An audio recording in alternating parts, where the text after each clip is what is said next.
In today's video, we are editing this beautiful baby girl's newborn session. So I upload the image into Camera Raw and you can see me making the adjustments on the right. So I'm going to adjust the temperature, the clarity, the contrast, curves, all the things to have just the perfect base to start editing this image. So her session was completely wrapped, baby only. So it was pretty basic. I like to do the newborn minis just for the parents who aren't looking for a huge collection. They don't want to invest a lot up front for their newborn session. And if they don't have any other children and they themselves don't want to be in the images, a lot of times they just want just a couple images of their baby captured. So that's what this one was. So I always zoom in once I've made some adjustments because my goal is for baby to always look like themselves the day of the session, not including like the tear on her cheek and some of her blemishes, things like that will be edited away. And that's based on the parents' choices as well. I always ask the parents in their questionnaires how they want their baby to look in the final images. I can do my normal skin edits that I like to do for my newborn sessions.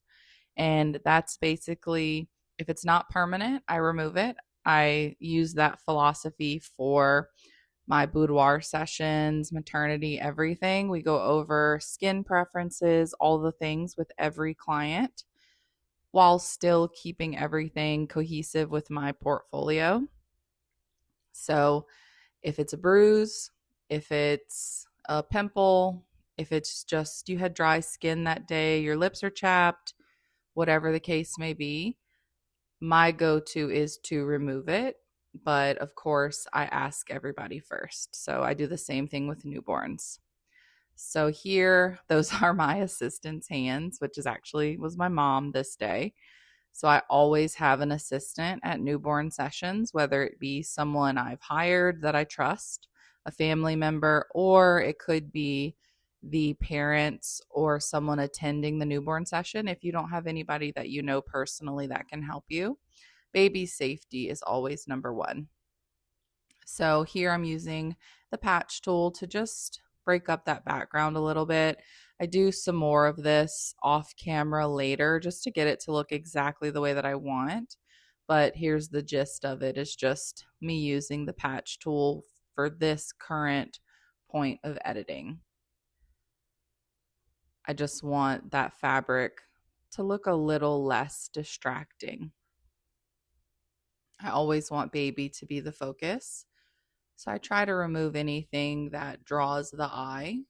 So if I look at the image and I keep kind of getting snagged on a weird spot in the backdrop, I usually will edit it out or just try to make it to where it's a little less distracting or just looks the way that I want it to look.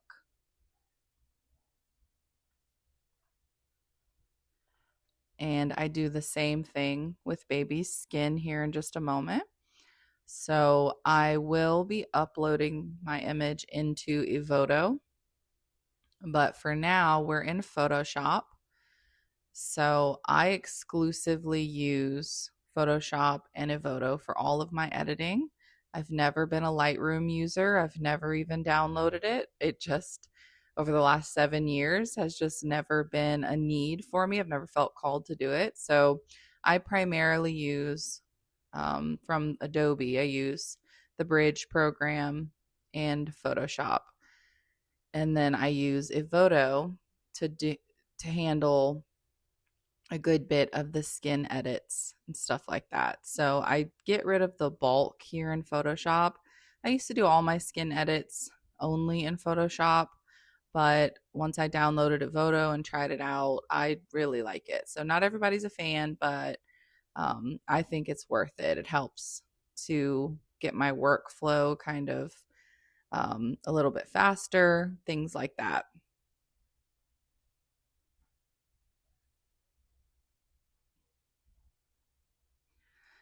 baby's eye was watered almost the whole session, just that right eye, and any little complaint, any little cry at all, that there was a tear coming out of that eye. So she was a little bit of an older newborn than I normally work with. I normally photograph newborns when they are under 3 weeks old. And for me personally, the sweet spot for their age I find to be between 7 and 12 days old. That just seems to be when I get the best of the best work. And babies tend to be a little more like curly, they're more comfortable, they're a little more settled. They've been here for a minute and they kind of know the way things work. There's been enough time for some adjustments to be made, things like that. Here I am using the healing brush tool to just get rid of any distractions. I will do some flyaway work in Evoto as well, so I'm not super worried about this. I also don't want to take away baby's hair shape or texture or anything like that. There was just that one rogue section. And here I'm going to pull it into liquefy. The liquefy tool allows you to shrink or enlarge or just to move pieces. So she kept breaking out of her wrap because she was an older newborn, and she was big. So she broke out of the wrap. The shape she was in was like a potato, which is what I like for these. I call these the flickati poses. So I just do it in Photoshop with the liquefy tool. Her wrap moved down. So I do later on, I don't show it in the recording, but you'll see it in the final image. I do actually change her wrap a little bit. I add a little lace kind of overlay where her skin is showing just to make it look a little bit better like it was supposed to look before she was a little baby Hercules and she hulked her way out. And then I go through and I just use that same pull on the backdrop because I did use that patch tool. So areas were cloned and I don't ever want it to be obvious that something was not originally there. So you can kind of see she's a little bigger than I intended. So I just go through and kind of pull, push all the different things. Just work with it to get whatever you look like, to get whatever you want it to look like. There's no right or wrong way for editing. Everything is a personal preference, and you'll figure yourself out along the way. Same thing, I'm just trying to make everything look pretty cohesive, make everything look right.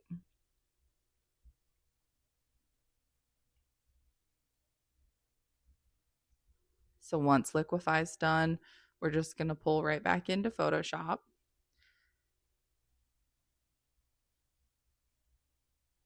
And I like to use levels. You can see the chart over here. I'm going to pull the highlights on the right. You can see where it goes too far and then where it's needed. In the middle, I always like to adjust the tones to match what I want for baby for newborn sessions. And the tab all the way to the left on the levels chart is going to be the darkest portion. So it's really just tweaking what you like for your images. I always want baby skin tone to look how it looked in real life. So I find using levels a lot of times will help achieve that as well.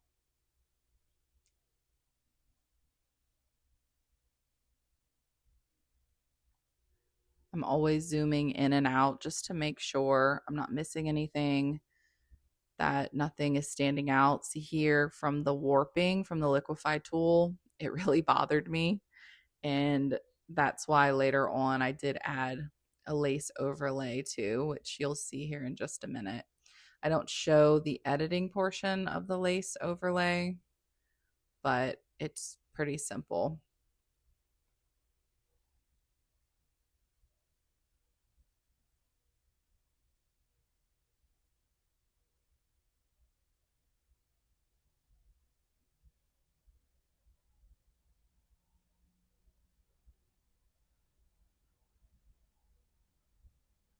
I try not to have to do a lot of editing on every photo, but this baby, because she was older, she was awake the whole time, and she kept busting out of the wraps. So there was a good bit of more work on my end in Photoshop before I pulled it into Evoto.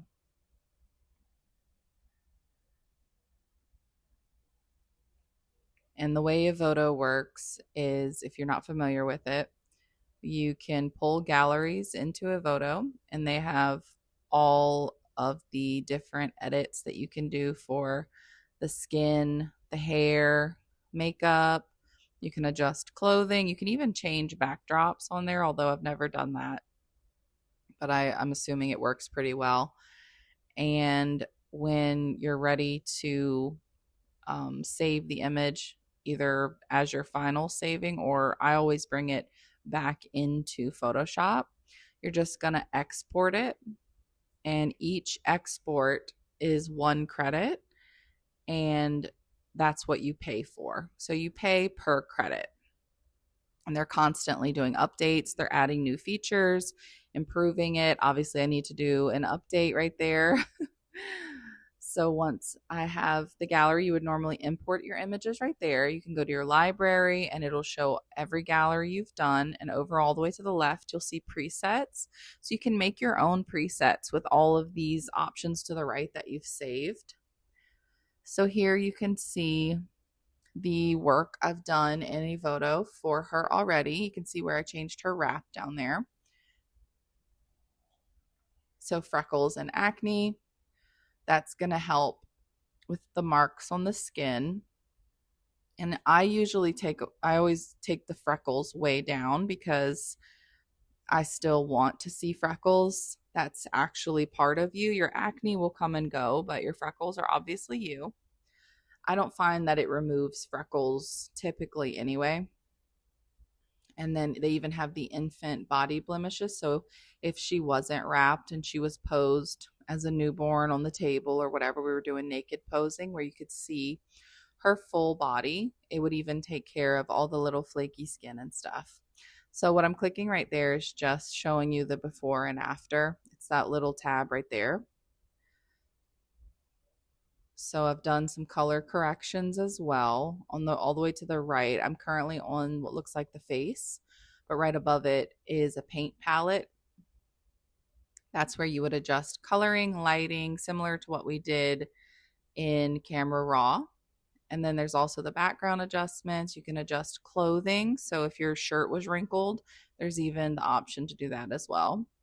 So you're going to export to, you can choose the folder, you can choose the place that you want the images to export, and then you can adjust the scaling of the image. You can adjust the file name right there.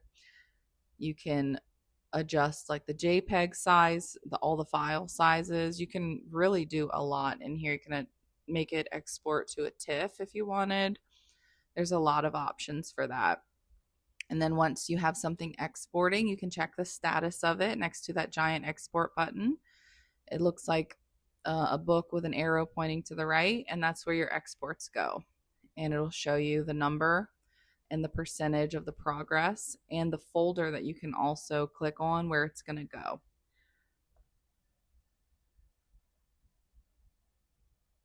It's really easy to use. You can click that buy now on the top right. When you run out of credits, they'll let you know that you've run out. It's really easy. I find it to be affordable and worth it. And then I always pull my images back into Photoshop after Evoto because I run specific settings on my images. It's just to fit my editing preferences, what I do to make my gallery, my portfolio look like my work. So I have specific actions and a process to that. So that's the before and after. You can see I did a little bit more work on that backdrop, and then I adjusted her wrap as well. I just find it made it look a little cleaner, a little better, and more of what she was supposed to look like before she busted out of that wrap. So um, I go ahead and do a little bit more cleanup where I had done the patch tool and it kind of looked a little wonky.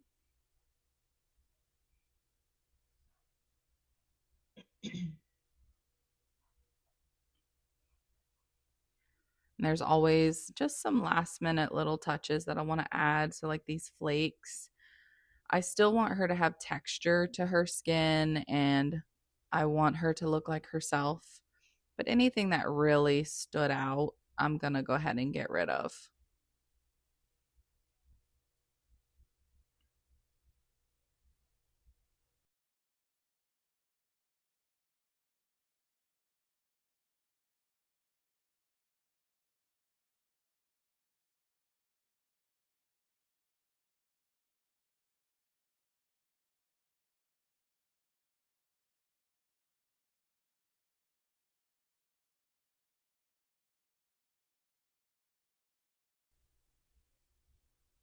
So, once I have all of that done, it's time to run the actions. So, this is called Subtle Clean. It's Is This the Real Life?